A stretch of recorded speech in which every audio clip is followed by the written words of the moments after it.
to the ID Books blog. Today I have a very exciting review for y'all. It's going to be the Throne of Glass series by Sarah J Maas. All 4 books I wanted to review. This is the 3rd time that I've done this review, so hopefully this one I like. First of all, the one that started it all, here it is. Throne of Glass by Sarah J Maas. Now all of these books are going to follow Selena Stordathian. She is a trained assassin that, because of backstabbing, she's found herself in one of the mines in Endovir in this fictional world author has created. And the mines of Endovir are pretty much this place where the king of Adarlan sends everybody that he wants to get rid of and eventually killed in a very, very slow way. And of course the pain and suffering in the mines too, because those are working mines. So she finds herself in a very good position at the moment because the prince of Adarlan, the king's son, has gone into the mines and given her the opportunity to fight with other champions from other houses from the king's favorite court people to become his champion. And by champion, he actually means his assassin, the personal assassin of the king, which she finds that she doesn't have a problem with because at one point in time she'll have what she's always wanted, which is her freedom.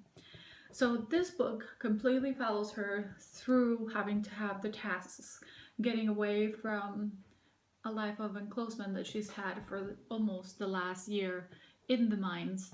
And she knows that if she stays over there, then she would eventually die sooner rather than later because of the hard work or nourishment that they give him and the fact that they have no sun and they're always enclosed in the mine, inside the mine. I liked the book. I really did.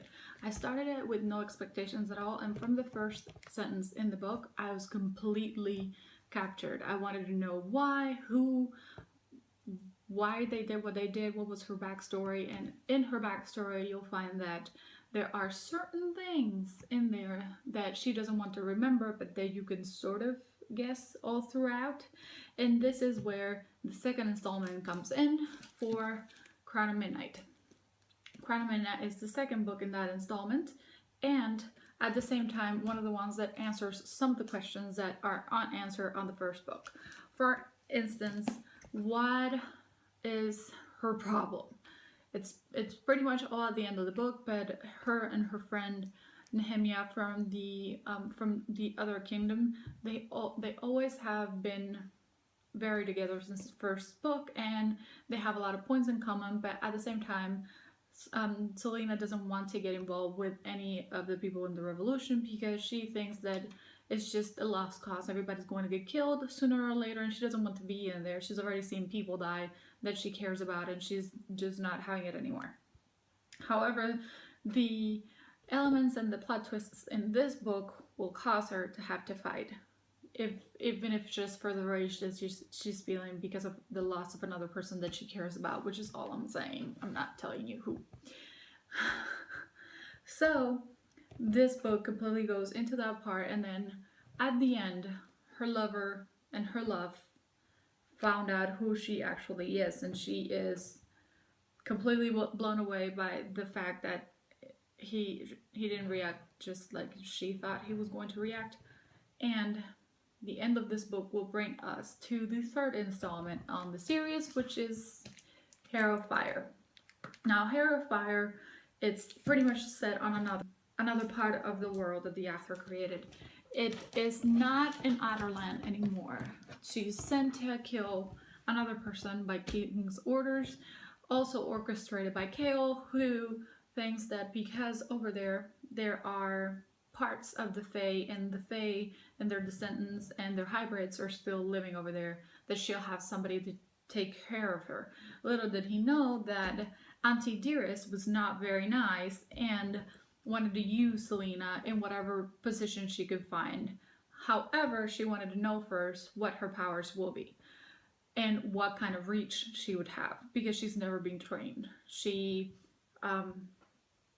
completely fell away from her parents at a very early age. They were trying to control it rather than teach her how to use it in a first basis, and that only created the fact that she just wanted to push it down and not use it, rather than try and control it and use it in a way that will allow her to just be able to not incinerate everything around her. So that's pretty much what this book is. It is actually my favorite, and I wanted to let you know because I see that a lot of people don't like it because they think that it's very slow. Given that it is in another place that the first books do not touch, there's a lot more description and a lot more slow paced dialogues and things that she has to take care of and sort of explore. That's why I like it, because it's new, it's a completely new perspective. It sort of gets out of all the repression, the no-tagging, the punishment that they all have since the king has taken over the whole kingdoms and completely obliterated magic. And that one actually brings magic and teaches her how to use it, and she's finally coming into her own, which I love. She is becoming who she wants to become, not who they want her to become.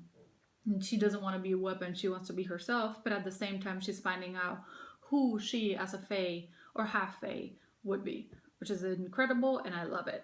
And the plot twists in this one are completely amazing. Also, we get to meet Rowan in this book, which I didn't think I could love anybody as I loved Kale. Turns out I was wrong. Rowan is completely amazing and kicks Kale's butt, by the way. In the sense that he's more understanding, a lot more of a jackass when he needs to be, and an excellent teacher in a way. He also gives her all the tools that she would need, even if she doesn't.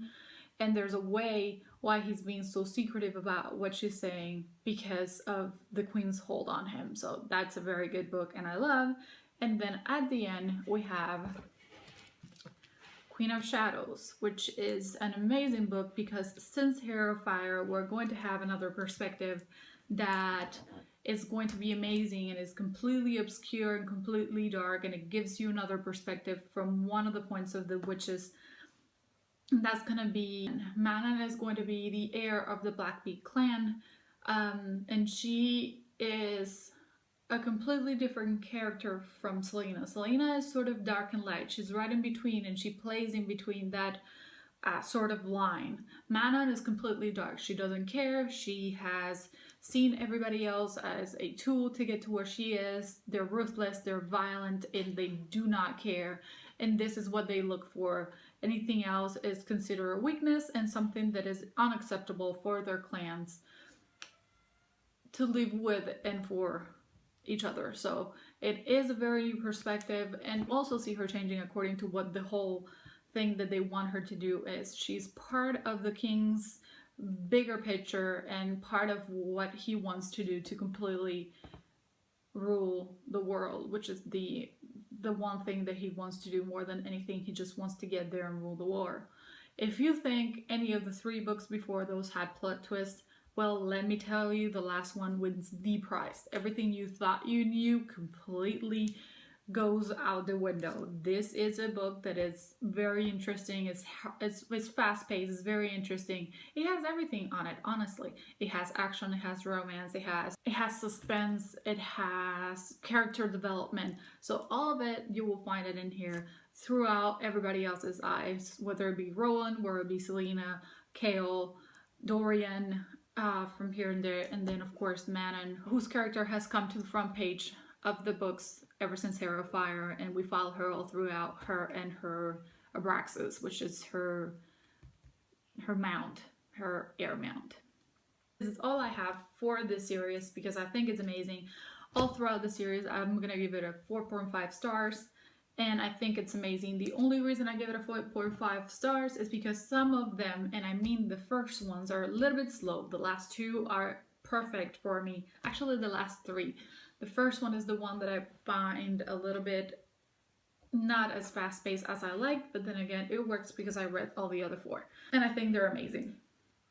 Now, further good news is that the 5th installment on the Throne of Glass series will be releasing according to Amazon on September 6th of this year, so that is something to look for.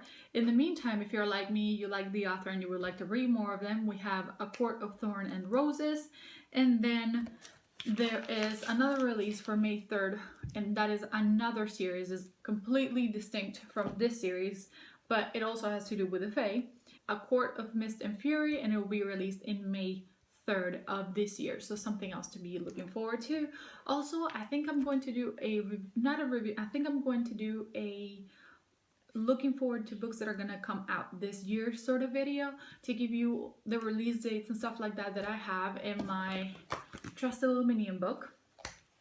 And that way we kind of all on the same page for things that we look forward to. So that is all for today. I hope you guys enjoyed this video. Don't forget to subscribe for more videos, and I'll put all the links down below in case you wanted to go ahead and look for this particular series or the other series by the same author that I know of. Don't forget to give me a thumbs up. I'll see you guys very soon. Take care. Bye-bye.